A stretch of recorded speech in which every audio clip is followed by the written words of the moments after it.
오늘 사무엘하 시간입니다. 사무엘하의 주제는 이스라엘 통치자 다윗의 역사를 통해서 메시아로 오실 예수 그리스도의 가문, 즉 다윗의 가문을 통해서 온다. 이런 의미에서 다윗의 집안에 대한 기록들이 사무엘하 이야기의 주요입니다. 배경을 보면 기록자는 사무엘이고요. 그 외 나머지 추가 나중에 첨삭한 부분이 있죠. 첨가한 부분, 이것은 아마 갓 선지자 아니면 나단 선지자가 사무엘서 후기를 아마 첨가해서 넣었을 것이다 라고 신학자들은 추측하고 있습니다. 언제 기록되었느냐? 약 1000년, 주전 1000년경, 그러니까 지금으로부터는 약 3000년 전에 되겠죠. 3000년 전의 이야기를 기록을 한 것인데, 그 기록된 그 분량 내용은 다윗이 통치했던 기간 40년, 다윗의 집안에서 일어났던 일 등등을 포함한 다윗의 통치 40년의 기간을 여기서 기록을 하고 있고, 이 기록된 내용을 누가 보기를 염두에 두고 사무엘과 선지자단을 썼는가? 그것은 이스라엘의 모든 백성들이 반드시 이 이야기를 읽기를 바라는 심정에서 사무엘하를 기록한 것으로 보입니다. 저자들은 어떤 목적을 가지고 그걸 기록을 했느냐? 그 기록 목적을 보면 하나님께서 사울 왕의 죽음으로부터 솔로몬 왕의 통치 때까지 이스라엘 역사를 하나님이 주관하셨다. 이거를 알리고 싶었고, 그 다음에 이스라엘 전성기였던 다윗 왕의 능력을 통해서 그 가문을 통해서 오신 예수 그리스도를 예시해 주기 위해서 하나님이 저자들을 통해서 이거를 기록하게 하셨다라고 구조사적인 관점에서 이렇게 받아들입니다. 사무엘하의 내용의 특징을 몇 가지 꼽아보라고 하면, 사무엘상과 비교해보면 명확하게 드러납니다. 사무엘상이 인간의 왕 사울의 실패를 기록한 책이라고 하면, 사무엘하는 하나님의 사람 다윗의 성공에 대한 기록이다. 사무엘상과 비교해보면 그렇다는 것이죠. 그래서 다윗 왕이라고 하는 이름이 사무엘하에는 굉장히 많이 나옵니다. 다윗 왕, 다윗 왕 280번이 넘게 나온다고 하죠. 그 다음에 이 사무엘하에 대해서 우리가 놓치지 말아야 할 것은, 사무엘하는 원래 사무엘상과 같은 책 한 권이었다. 사무엘상은 최후의 사사인 사무엘의 치세와 이스라엘 최초의 왕 사울 왕의 치세 중에서 일어났던 일들을 기록한 것이라고 한다면, 여기 사무엘하는 사울이 죽은 다음에 이스라엘의 왕이 올라서 그 뒤 이스라엘을 40년 동안 통치한 다윗의 이야기가 기록되어 있는 내용이다. 이렇게 구분을 해서 보면 되겠습니다. 이 사무엘하를 통해서 전하고자 하는 중심 사상이 있죠. 그것은 하나님의 언약은 다윗의 후손을 통해서 그의 왕국을 영원토록 견고하게 해줄 것이다 라고 하는 이 약속 사상을 강조하고 싶었던 것이고, 하나님의 선택을 받은 사람은 보호를 받고 또 그 위가 영원하다라는 것을 강조하고 싶었으며, 마지막으로 다윗의 노래, 장차 이루어질 하나님에 대한 이 찬양을 통해서 이 메시아, 오실 메시아, 다윗이 자신의 가문을 통해서 오실 그 메시아를 예표하고 있다. 이것을 알려주고 싶어서 하나님이 이 사무엘하를 저자로 하여금 기록하게 한 것이 아닌가, 이렇게 봅니다. 그러면 이 내용을, 사무엘하의 내용은 전체적으로 어떻게 구성되어 있는가, 전체적인 구성을 나눠보면 4부로 나눠서 보면 되겠습니다. 첫 번째가 1장에서 10장까지, 여기는 다윗 왕의 업적에 대해서 소개되어 있는데요. 다윗 왕의 업적 1장에서 10장까지 이것이 1부고, 그 다음에 그 11장, 12장에는 다윗 왕의 범죄에 대해서 소개되고 있는 내용이 나옵니다.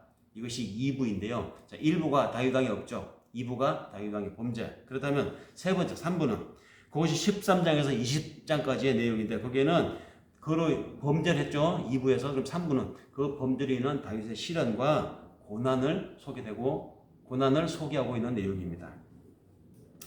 그 다음에 마지막 4부는 이제 첨언이죠. 이 첨언되는 부분이 바로 사무엘 사후에 어느 예언자, 갓 선지자라든지 나단 선지자가 그 후에 추가 부록으로 첨언하여 올린 것입니다.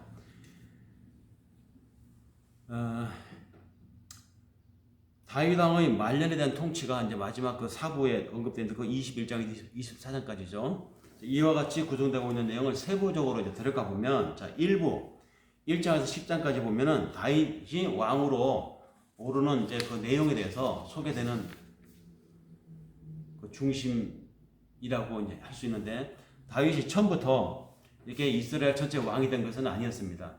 아시다시피 사울로부터 핍박을 받아 도망다니고 숨어다니고 그러다가 나중에 이방 땅까지 가서 거기서 미친 척 해가면서 그의 그 신하가 되어가지고 목숨을 연명을 하게 되죠. 그러다가 헤브론으로 와가지고 헤브론 지역의 사람들에 의해서 왕으로 추대를 받게 됩니다. 그러니까 헤브론은 이스라엘 전체적으로 보면 작은 한 지방읍이에요. 그 읍에 있는 헤브론 사람들이 자기 고장에 찾아온 다윗 장군을 보고, 아, 이 사람이 우리 유대인이구나, 같은 유다 지파 사람이구나. 그리고 이 사람에게 이전에 우리들이 기억하는 그 사사 사무엘이라고 하는 사람이 찾아와서 이 사람에게 기름을 부은 사실을 우리는 알고 있다. 유대 지파 사람들은 알고 있었죠. 그래서 이 사람이 우리의 왕이다. 이 사람이 장차 이 나라의 왕이다. 라고 그를 인정을 하게 됩니다. 유다 지파 사람들이. 그 유다 지파 사람들이 중심을 이루고 살아가고 있는 곳이 바로 헤브론 지역이었어요. 그래서 이방 땅에서 고국 땅 지방으로 돌아온 이 다윗과 다윗 그 신하들이, 다윗의 신하, 부하들이 그 헤브론 땅을 중심으로 한 그 일부 지방에서 왕으로 추대를 받게 되죠. 그래서 유다의 왕이 됩니다. 거기서 유다의 왕이 되어가지고 그곳에서 그때 다윗의 나이가 30세였는데 30세에 유다 지방의 왕이 된 이후로 7년 후에 이 사울 왕가가 무너지죠. 죽고. 그래서 그의 뒤를 이어서 이스보셋이라고 하는 사람이 사울 집안의 그것도 사울의 자식인데 그가 왕이 되고 그 친히 군대 장관에 의해서 그를 왕으로 세우고 뒤에서 실질적인 권한을 군대 장관이 쥐고 흔드는 그런 형국이 이스라엘이 됩니다. 근데 그 이스라엘이 내부에 의해서 분열이 일어나고 자중질환이 일어나더니 결국은 나라를 몽땅 들어서 군대 장관이 다윗을 찾아오죠. 그래서 다윗이 당신이 우리 전체의 리더가 되어 주시오. 그래서 7년 후에 즉 헤브론에서 이 유다 지방 헤브론 지방에서 지방 왕이 된 후 7년이 지나서 전체 이스라엘의 통합 왕이 됩니다. 그래서 이곳에서 전체 이스라엘 지방이 헤브론 지방의 왕이 전체 이스라엘의 왕이 되는 이 과정이 바로 이 1장에서 4장까지 내용이 소개되어 있고 그 다음에 이제 다윗의 본격적인 이스라엘 통치 시대가 열리는 것이 5장에서 10장까지 전체 일부 안에서 그려지게 되는데 여기서 다윗이 이 사울 즉 자기의 절친이었던 요나단 있죠. 그 요나단의 아버지 사울이 자식이니까 요나단이 형제들이겠죠. 요나단이 형제인 이스보셋, 모비보셋 뭐 이런 그 사울 집안에 남아있는 가족들에 대해서 특별히 배려를 합니다. 그러면서 이스라엘 전체를 통합해 나가죠.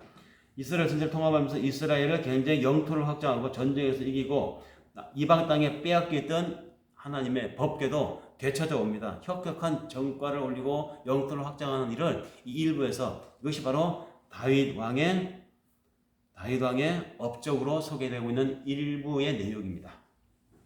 이게 전체 내용이요. 그런가 하면 이제 2부로 넘어가게 되면 다윗의 범죄가 소개되고 있는데요. 다윗의 범죄 뭡니까? 우리가 다 아는 대로 우리야라고 하는 장군의 아내 밧세바를 자기의 여자로 만드는 이런 아주 악한 짓을 저지르는 내용이 다윗의 범죄로 소개되고 있습니다. 이것이 2부의 내용인데요. 2부 아까 말씀드린 대로 이 2부가 11장, 12장에 소개되어 있습니다.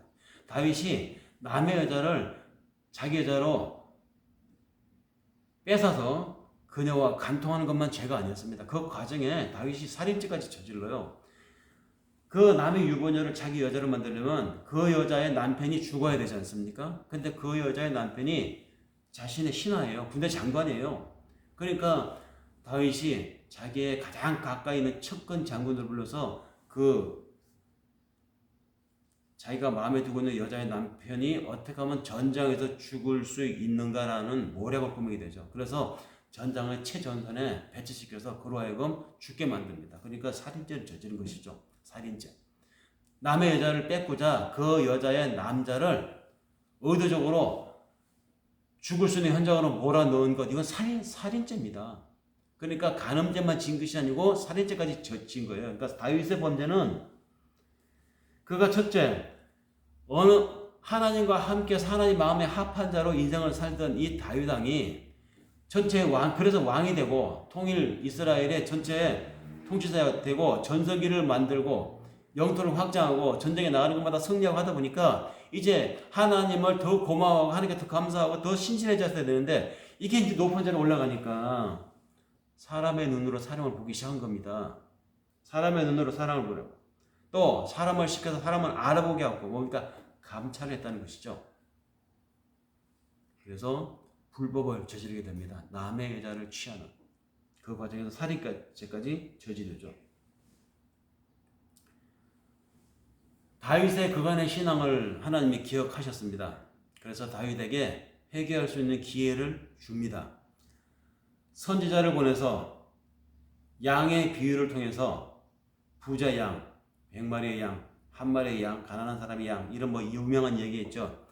근데 그런 비유를 통해서 하나님이 선지자를 통해서 다윗에게 회개의 기회를 주었을 때 다윗은 당장 그 얘기를 듣고 알았습니다. 아, 이것은 하나님이 저 사람의 입을 통해서 지금 나를 지적하고 계시구나. 하나님은 다윗에게 죄를 용서해 주십니다. 그러나 죄는 용서해 주지만 그가 저지른 그 일의 파국과 그 파장은 피할 수가 없었습니다. 죄는 용서해 주시지만 죄의 대가는 하나님이 치르게 하신다는 것이죠. 그래서 다윗과 밧세바 사이에 태어나는 아이가 있었는데 그 아이가 죽고 맙니다. 아이가 죽을 위기에 처했을 때 다윗이 금식까지 가면 하나님 내 죄를 용서해 주시고 나를 한번 봐주신다고 하지 않았습니까? 그런데 저 아이를 왜 죽게 하십니까? 제발 봐주세요 했지만 하나님이 아이의 생명을 거두어가 버립니다.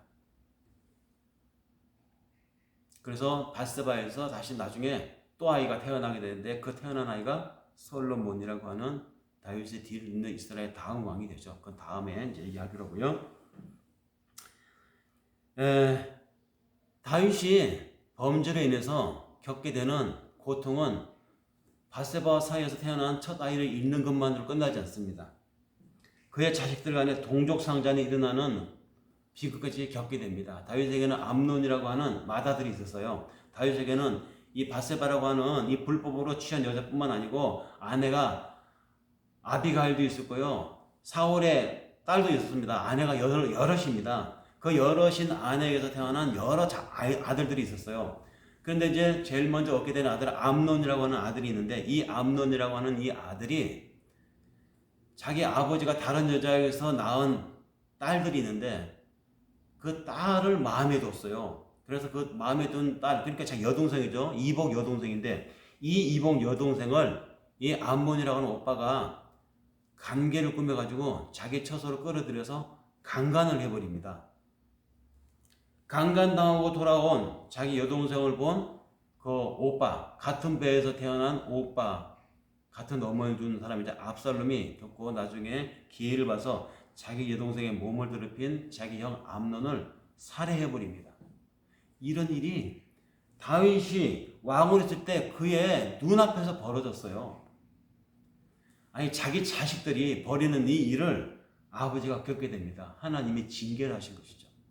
하나님이 다윗의 범죄에 대해서 다윗의 죄를 용서해 주셨지만 그 범죄에 대한 대가를 이렇게 치르게 했습니다.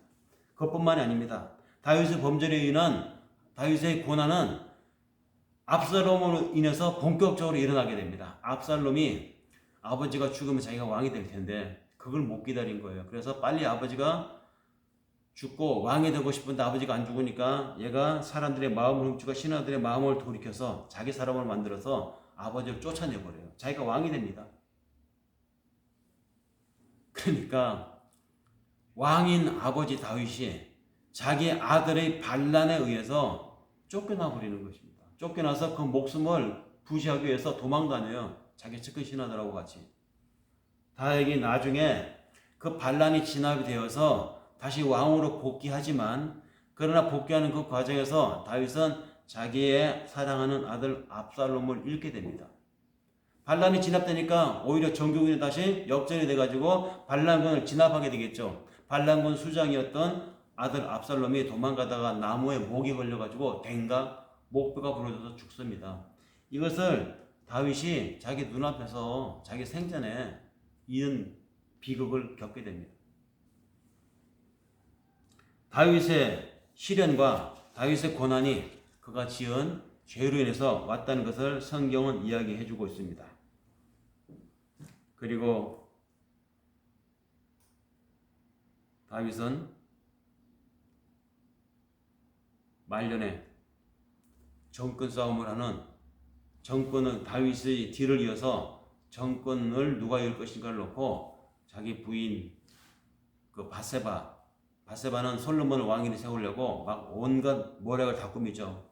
그런가 하면 또 다른 아도니색이라고 하는 아들 그를 왕으로 추대하려고 하는 다른 세력들에 의해서 내부 정파 이 싸움이 일어나게 됩니다. 이런 꼴들을 다윗이 또 말년에 보게 되죠. 뭐 권력자는 당연히 이런 과정을 겪게 되겠지만 이런 것들을 소개하는 내용이 2부와 3부의 내용입니다. 2부 다윗의 범죄, 3부 다윗의 그로 인한 하나님의 징계, 다윗의 시련. 이것이 사무엘하의 전체 내용입니다. 마지막으로 4부는 다윗의 말년에 대한 통치의 내용이라고 아까 소개드렸죠. 21장에서 24장까지 내용인데 여기에는 이제 다윗의 그 통치 말년에 일어난 이스라엘의 대소사간의 일들을 소개하고 있습니다. 3년 대기근이 일어났던 일, 다윗과 블레셋 사람에 대한 다윗의 그 전적에 대한 기록들, 그 다음에 다윗의 시, 노래들, 다윗의 마지막 유언들, 그 다음에 다윗과 함께 정권을 일으켰던, 그 왕조를 일으켰던 다윗의 용사들에 대한 기록, 그 다음에 다윗이 인구조사, 즉 세금과 그 다음에 인구 정책을 하기 위해서 그 조사를 하는 인구조사, 그 다음에 그로 인한 이스라엘 사회에 돌게 된 전염병에 대한 이야기, 이런 것이 이제 마지막 4부, 첨언된 내용들인데요. 이런 내용들로 사무엘 하의 주요 내용을 이제 이루고 있습니다. 이 이야기를 통해서 우리는 다윗과 다를 바가 없는 똑같은 인간이다. 즉 다윗도 인간이었다. 그러므로 그것도 죄를 지었다. 그런데 다윗이나 우리나 하나님이 알고 계시다는 것이죠. 우리가 지은 범죄를 하나님이 알고 계시다는 것이죠. 그래서 하나님이 사람을 통해서든 설교를 통해서든 또 내가 말씀을 읽는 중에 내 양심을 통해서든 하나님은 그것을 지적을 하면 하나님이 용서하신다는 것입니다. 다윗을 용서하셨잖아요. 그 회개할 줄 아는 사람들이 신앙인이고 회개를 모르면 그 신앙인이 아니라는 것입니다. 하나님을 위해서는 반석과 같이 흔들림이 없었던 믿음의 인물이 다윗이었는데 그도 사람이었기 때문에 흔들렸다. 죄를 지었다. 하나님의 마음에 합한 사람. 그래서 하나님이 그를 중용했고 그리스도를 그 다윗의 아들이라고 신약에서도 묘사를 하는데 사실상 다윗은 아브라함과 그리스도 이 두 인물의 중간 역할을 한 구약의 중요한 인물이라는 것입니다. 그러나 그런 중요한 인물도 죄를 범한다는 것이죠. 사람 몸은 욕심내고 갖고 싶고 여러 사람과 똑같다는 것입니다. 그런 이야기를 사무엘하 기자가 말하는 것이죠. 여러분 다윗이나 여러분이나 저 위대한 왕이나 여러분이나 다 똑같아요. 죄 짓습니다. 그런데 그 죄는 하나님의 지적이 올 것이고 그리고 그 죄에 대한 대가는 찾아옵니다. 하나님이 그럼에도 여러분들 용서하십니다. 용서하려고 지적할 때 하나님 앞에 회개하기를 바랍니다. 이것이 사무엘하 다윗 왕의 일대기를 40년 통치를 마감하는 저자의 의도입니다. 기록 목적입니다. 자, 그러면 결론적인 메시지 사무엘을 통해서 우리가 놓쳐서는 안 되는 것. 하나님은 사랑하시고 용서하시는 분이다. 그러므로 범죄했을 때 회개하여 하나님의 은혜를 외면하지 말라. 그리고 하나님이 함께할 때 승리함을 다윗 생애를 통해 보지 않았느냐? 여러분들의 인생이 여러분들의 삶이 하나님과 함께하기를 바라는 마음을 가지고 사무엘하 저자가 말합니다. 그리고 그런 우리의 승리에 우리 삶에 함께 하시는 그 하나님을 여러분들은 찬양하고 여러분들의 주어진 그 조건들 하나님의 허락하심을 믿고 하나님께 영광 돌리는 삶을 살라. 이것이 사무엘하 기자의 저술 목적이라고 소개하면서 오늘 여기까지 말씀을 마치겠습니다. 네, 사무엘 상하 여러분들이 이런 것을 염두에 두시고 읽어보시면 한결 사무엘 상하 좀 긴 내용이지만 아주 재미있게 읽으실 수 있고 은혜 받을 수 있을 것으로 믿어 이 말씀을 오늘 여기까지만 하겠습니다. 다음 시간에 또 기대해 보겠습니다. 감사합니다.